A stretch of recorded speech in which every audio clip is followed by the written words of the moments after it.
Hey, fellow babies, it's me, it's John, and I'm back in the battling streams of consciousness talking about narcissism.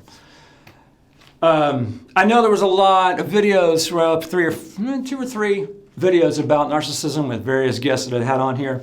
And but in the true battling stream of consciousness fashion, we were just dogging, right?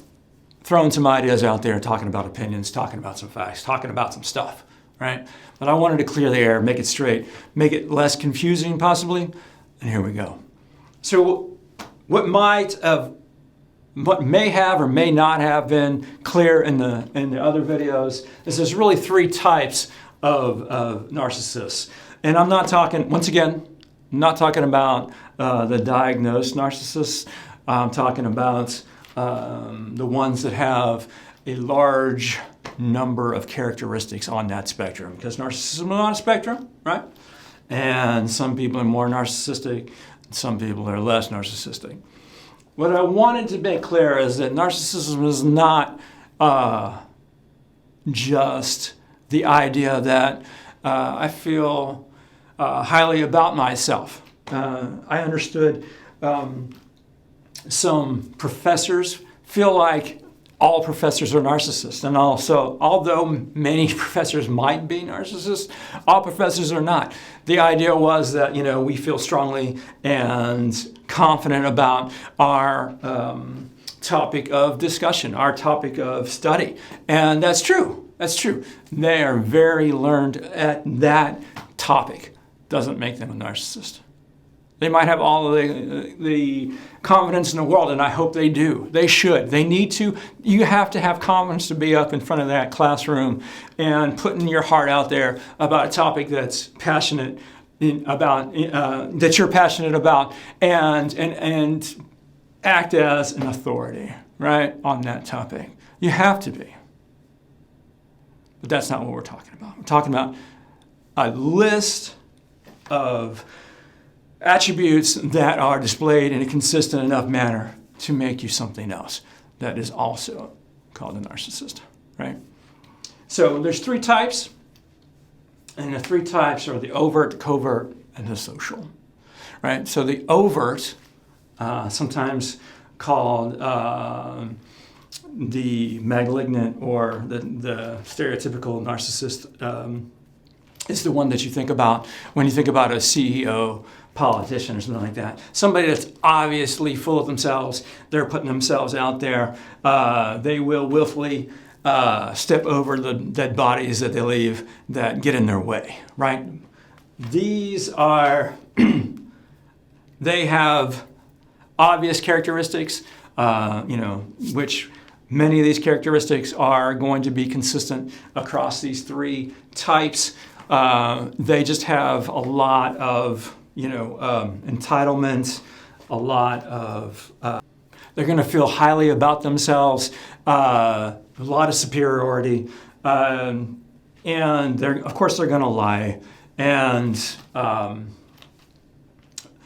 because lying is going to be a consistent trait across all three of these, obviously they have to lie because at the heart of all three of these also is the idea that they feel less about themselves than everybody else. So they project to be something else. They project to be superior. They project to be better than everybody else, smarter than everybody else. But the idea is inside they feel like and know that they are not, right? So they have to project this false narrative, this lie that they develop over time or change over time and fool people into believing that they are this superior being, better than everybody else, right? And that's the overt one. It's the obvious one, more obvious to me. Lots of people think it's the more dangerous one. I'm not so sure. In my opinion, the next one is the covert narcissist is more dangerous. This is the one that has such a good false narrative that many people see them as the nice person, right? They are caring or understanding or they do things, blah, blah, blah. but it is all fake, right?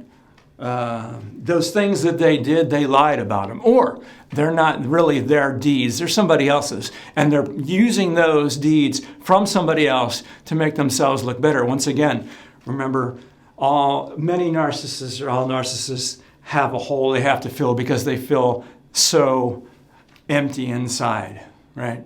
So they project this persona that's not them. It's something better than them because they don't feel good about themselves. So a covert narcissist has two faces. They have the public face, which is just the bee's knees, man. Everybody feels like anybody that meets them in public that doesn't really know them, that is not in their inner circle, thinks that they are the greatest thing since sliced bread, because that's their narrative that they project. And if you're not in the inner circle, you never see them without their mask on. Covert narcissist has two masks, or just one, I guess. They have two faces, let's put it that way. They have the one with the mask on, that's their public face, that's the one that makes them look like the greatest thing since sliced bread. And then they have the real face, and it's not good. Super ugly, right? This is the vindictive, the angry, the controlling, manipulative. They lie, they cheat, all of these things, right? To get what they need. And what they need is to feel better about themselves because they know that they are not that great. They know they're lying. They know they're cheating. They know they're manipulating, right? They know all of these things. And so they project these other things that they learn from other people, that they suck the source out of, the supply, the fuel, whatever you want to call it, energy, right? They suck that out, all those things that they wish they had, right? Empathy and feelings and, intellect about a particular topic. They take that from other people and project it as their own to build their false narrative. That's a covert narcissist. That's why they're the most dangerous. Because they present as the greatest thing since sliced bread. They present as somebody caring, somebody empathetic, somebody that you can trust. And that's all part of the plan. They want to lure you in like this, and then spring the trap. And then the abuse comes out. That's why they're most dangerous, in my opinion. The social narcissist is somebody that does a lot of work in the community. And it might be legitimate, right? It might be that they have a bunch of money and they give a little bit away to the local museum system or national parks or the park system or whatever, right? And the downtown. And what it's really about is about them, right? They're getting some press. Their name is in the paper. Their name is on the building. That's what they care about. They don't really care about the trails getting built or the museum getting the artifact that they wanted, or whatever. They don't care about that. All they care about are the likes on social media, right? Their name in the paper, their picture on the glossy. And that's what the social narcissist is about, right? Once again, they're trying to fill a void in their life with a false narrative. It's all a bunch of lies, and they're filling it with this admiration they're getting. All narcissists want that admiration. All narcissists want somebody telling them they're great. They are awesome because they donated money. They're great because they solved a problem. They're great because they swooped in and rescued the damsel in distress. You're great. Thank you all, high and mighty narcissist. Thank you. That's what they want, right? So why is this educational thing important? Well, it's important because of a couple of reasons, right? First of all, knowing the difference between somebody that is just, feels good about their knowledge of a certain topic, and is full of, themselves on that particular topic, is much different than the destructive ones. And they are destructive. There's this idea that, once again, that they're just full of themselves, and that's not true. That might be a part of it, and it often is, right? It's often part of the set of characteristics that combine to make that dangerous person. But it's definitely not the only one. And that's how we know, right? That's how we know. We take all of the components, we put them together, and we make an assessment, right? We take them all together and add consistency to it. Because yes, occasionally we're going to lie. Occasionally we're going to manipulate. Occasionally we might try some controlling type practices. Occasionally we're going to get angry, right? But we're not going to do it consistently, right? Those other occasions are situational. You're sitting at home and your significant other comes in and says, "Hey baby, it's been a hard day at work. Did you run the dishwasher today?" And you totally didn't. And you're like, "Yes, baby, I did." You run into the kitchen, turn it on real fast, right? It's a little white lie. Not consistent. It's not, my mom used to beat me when I was a kid, and now I am the way I am. Oh, woe is me. Feel bad about me. I'm so damaged, and blah blah blah. And I'm the victim. All my exes were narcissists. All my exes were toxic. All my exes treated me bad. Why do they treat me bad? I'm the victim. This is stereotypical, covert sayings, and they're the victim because they're telling you they're the victim. It's a lie, a consistent lie, a consistent false narrative that they project to hide the fact that they're not the victim, they're the reason. They're the abuser, right? They're the reason that all those relationships ended poorly. They're the reason that happened. They abused them significant others with their lies, the gaslighting, the cheating, the whole 9 yards. And that's why narcissism is so important to be educated on, right?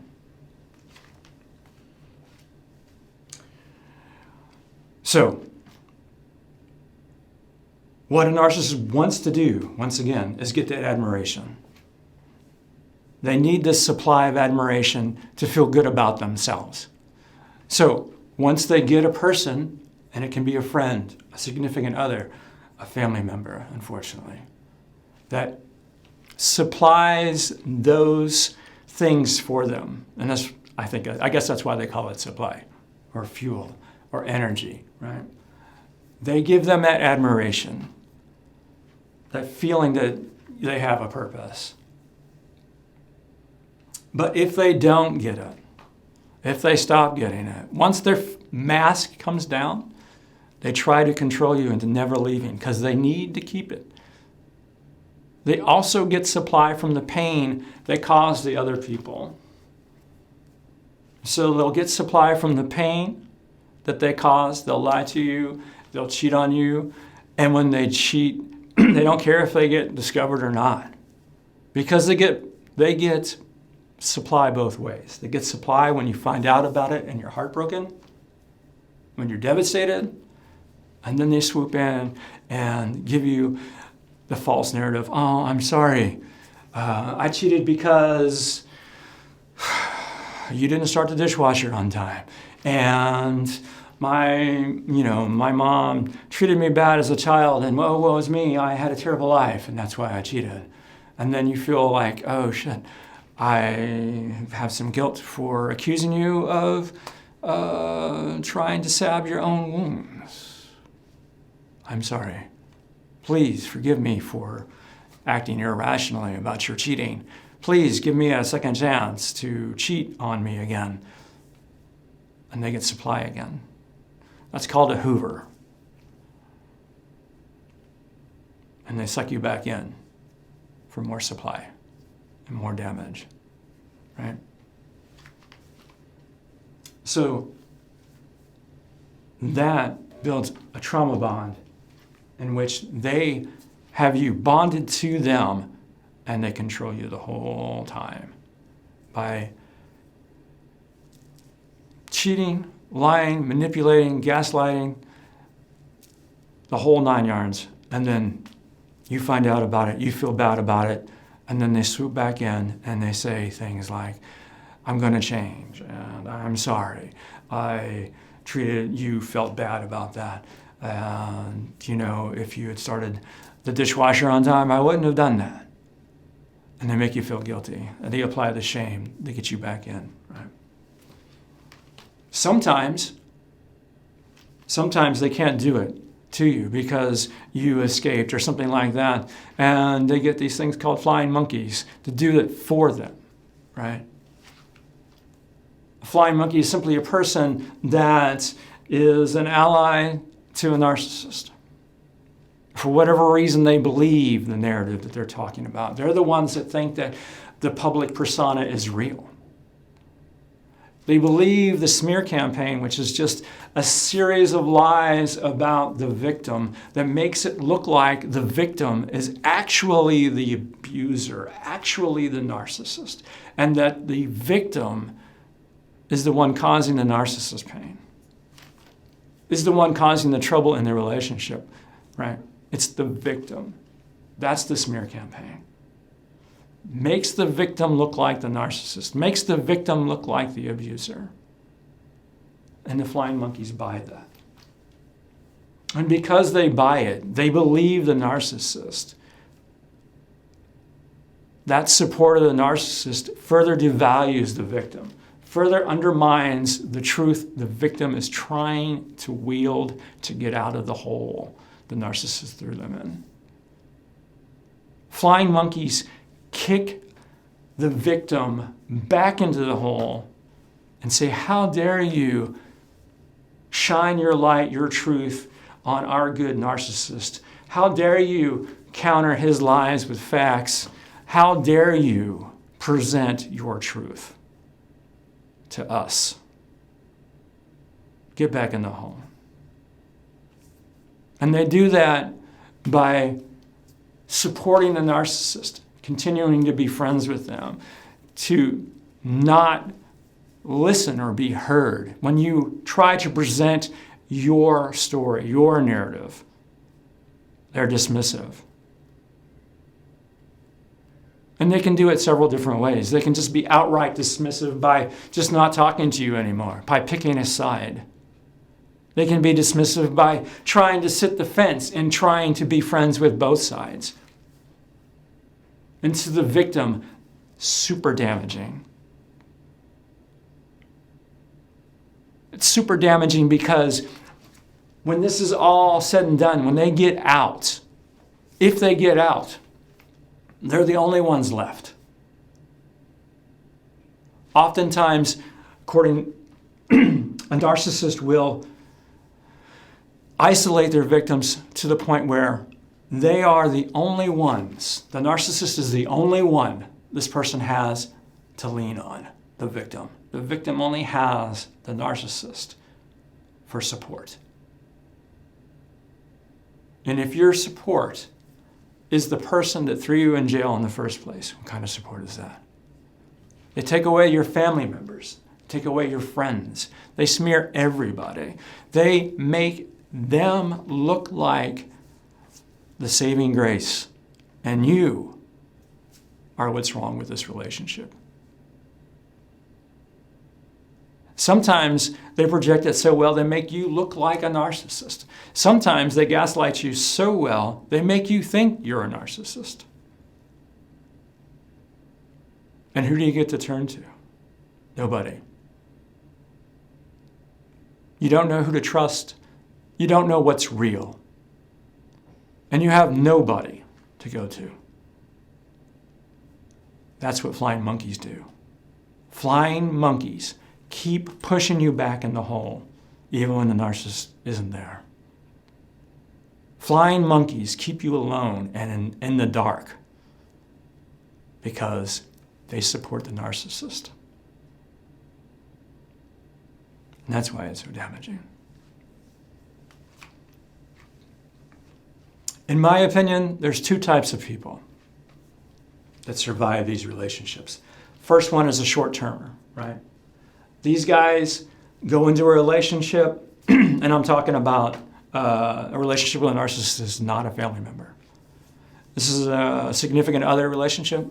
Could be a friendship or a partnership, some kind of romantic relationship. They go in, they notice the red flags, right? And some of these red flags are the narcissist usually does not talk about their history. Remember, they have to lie about their past. They have to lie to make this false narrative look better than it really is, right? So that means their past. And they lie about it all the time. Hard to keep up with all those lies. So they don't talk about the past. Because if they do, and they screw up, they reveal themselves for who they really are. And it's not pretty. And they know they'll lose. And narcissists always want to win. It's always about the W, right? So short-term survivors are the ones that saw the flags and got out, right? Oftentimes, what happens in a narcissistic relationship of this type is there's a pattern called love bombing. And so there's a lot of red flags in this, right? Oftentimes, they'll talk about, they'll future fake, right? Oh, we'll be together forever. Oh, I'm going to marry you. Oh, we're going to have children. Now, they do want to have those two things, but not because you do. They want to have those two things because they can better control you if they do have those two things, right? Oh, we're going to be together forever. They'll talk about some cosmic connection that couldn't possibly be there. They've only met you for a short time. How do they know these things? Well, narcissists are great at doing homework. They're not really that smart. They appear to be that smart, largely because they did their homework, right? They checked you out. They stalked you on social media. They stalked you on all your social medias. They might have stalked you physically, right? Been sitting outside your house, literally. They know everything about you.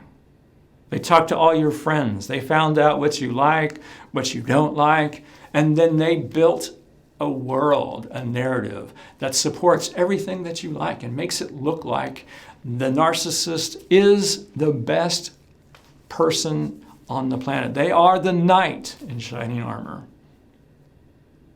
swooping in to rescue you.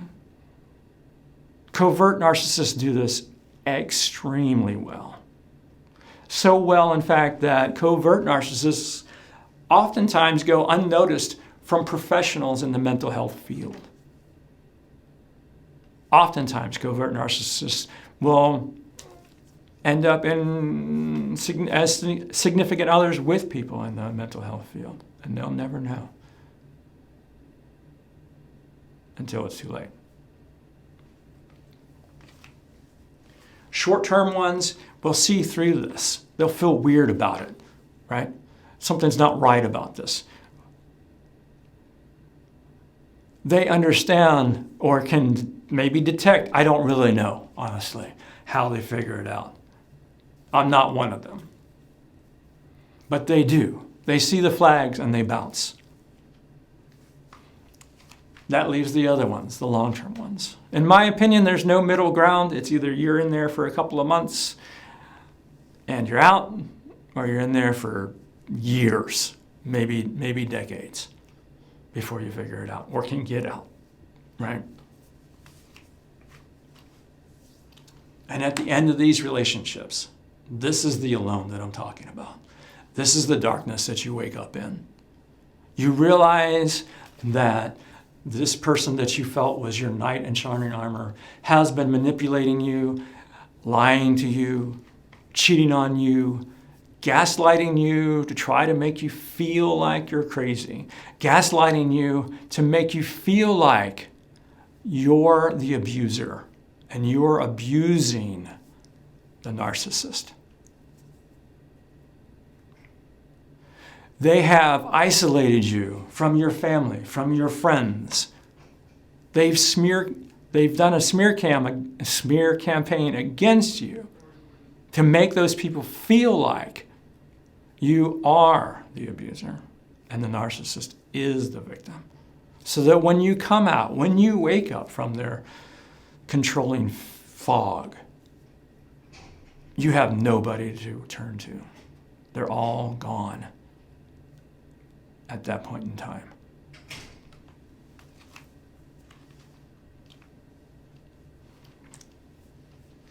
After long-term relationships like that, you're alone, you're probably broke. Narcissists are good at taking everything from you. I mean, if they can take your family and friends from you, they certainly can take your money and your possessions. Right? You're alone, you're broke, your life is shattered. They can ruin your careers. They can force you into making choices that you would never make that jeopardize years of education, years of seniority at a job, everything. And they gaslight you. They make you feel like you're going crazy. They tell you things like, I've never said that. You must be crazy. It doesn't matter if what you're talking about was sent in a text message. It doesn't matter that you still have the text message. It doesn't matter that you took a screenshot of the text message and you can present it to them as evidence. They're not going to care. They don't care. That is one of the consistent characteristics of a narcissist across the board, is they don't care about you or anything else. They just care about themselves. And if it doesn't fit their model of what they want to do, it doesn't matter. If it doesn't fit their false narrative, it didn't happen.